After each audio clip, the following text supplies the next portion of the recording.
Well, if you've listened to all of our wind tunnel episodes, you've met a lot of young people of color and females that have been provided the opportunity to pursue their dream, and that being a career within NASCAR, whether it's over pit wall in the cockpit of a race car or over pit wall changing tires and being part of a pit crew. And one of the integral members and providers of those opportunities, and he marshals the Drive for Diversity program, is the president of Rev Racing, located in Concord, North Carolina. And we've asked him to take the victory lap today on the Advanced Auto Parts segment. He's Max Siegel. Max, welcome to the show.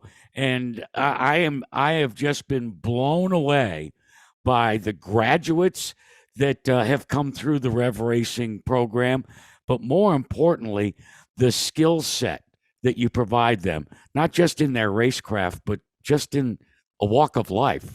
Can you share with me a little bit of what your mission statement or philosophy is? First of all, I want to thank you so much for having me on the show. We couldn't be more proud of all the young people that have gone through the program, that are currently in the program, and the entire organization. And one of the things that we strive to do, we love the sport, is to create what we call a lifelong connection to the sport.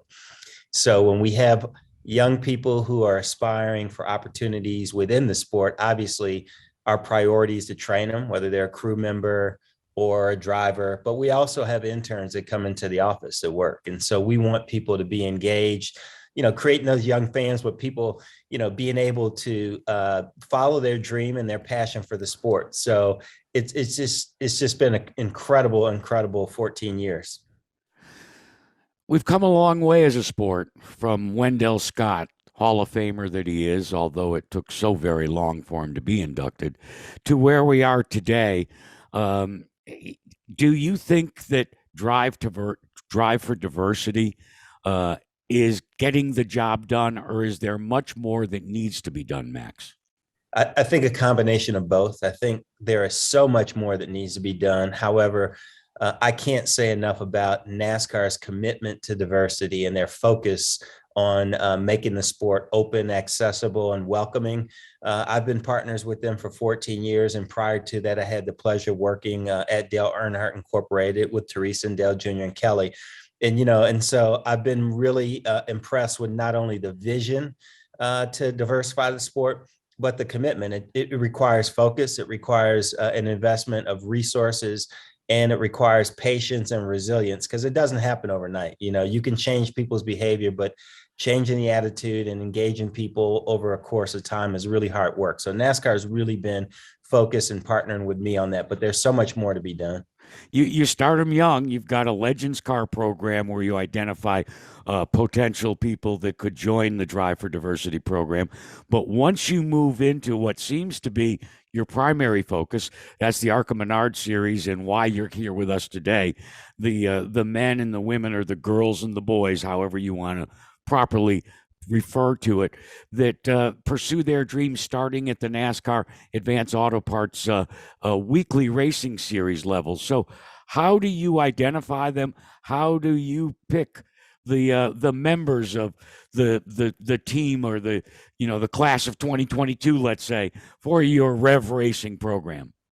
Yeah, what we really enjoy is we enjoy a wide engagement across the industry. So this has evolved over the years. On an annual basis, we're reaching out to track operators and executives in the sport and other team owners. And, we have an application process. And so we try to cast a really wide net for young people who first are interested in pursuing their dream. But then second of all, we have a pretty robust evaluation committee that takes a look at, how the young people have invested in themselves, any success that they may have on any level or any form of motorsports, and just really trying to identify people that have potential, but also have been willing to put in the time to develop. So on an annual basis, we get, maybe 100 applicants, and then we evaluate the resumes, and then we take a look at what they've done in their respective, efforts, and then we rank them, and then we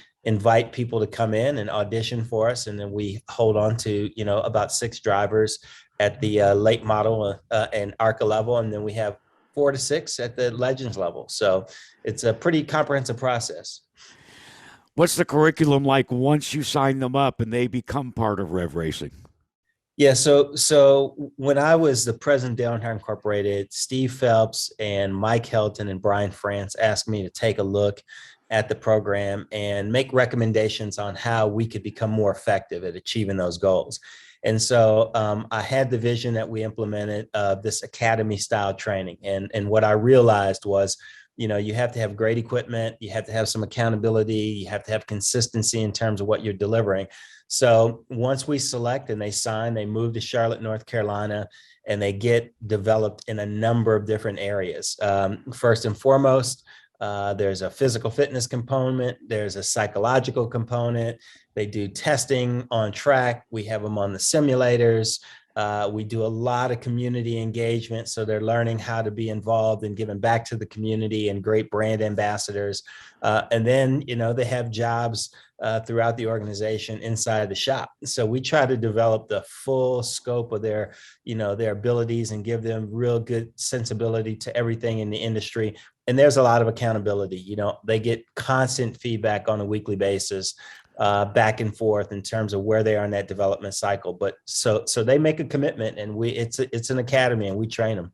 I can only imagine that you, Jennifer, and all of your staff have to, at some time or another, play the role of parent, mentor, or just confessor, because these are young people that are trying to hold on to a dream and figure out how to attain it.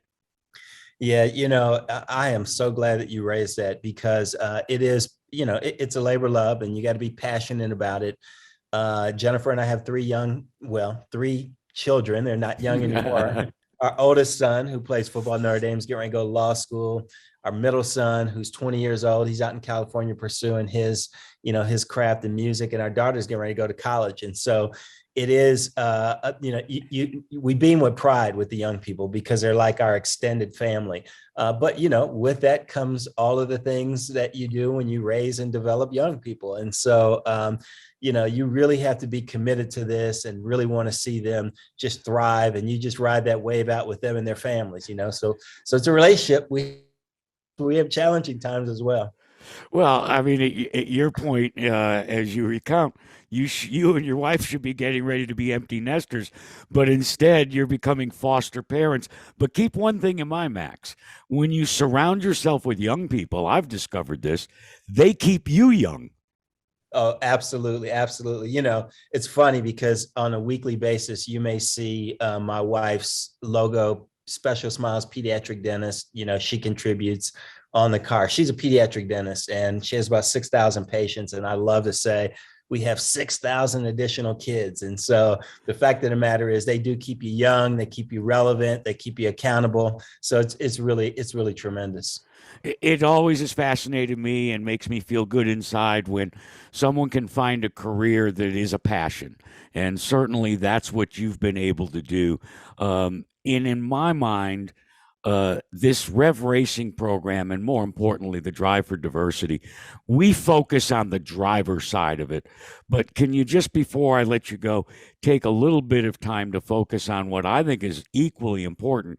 You mentioned your intern program, but training, pit training, because there are so many other careers in the world of NASCAR that, need to be diversified. We finally have our first pit crew member of color. This is all what lies ahead, and you guys are committed to that as well. Yeah, so I have to admit, I have to give credit to Coach Phil Horton. He and I have been together from the very first day of my taking over the Drive for Diversity program, and we actually modeled this academy driver style training on the pit crew.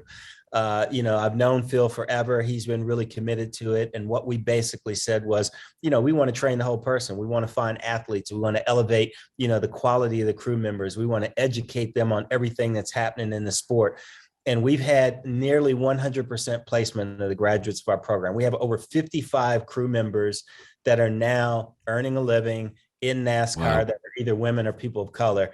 And Phil does such a tremendous job, and he works with Booker closely. It's just a great program, but they get to see from the very first day what it's like to not only execute, out there on the track, but that whole lifestyle and being really, a great, all around professional. So kudos to Phil and the staff at Rev Racing that, work with me on that as well. Well, kudos to you as well, and to your wife, and to all of the people that comprise Rev Racing. I can tell it's a labor of love, and you're justifiably proud. And I'm so fortunate that you agreed to join us here and help my listeners better understand Drive for Diversity, but most importantly, the great work that you at Rev Racing do. My wish is for continued success, and someday actually have a NASCAR Cup driver crowned as a champion that was a proud graduate of Rev Racing. Best wishes to you and your group. Thank you very much. Take care.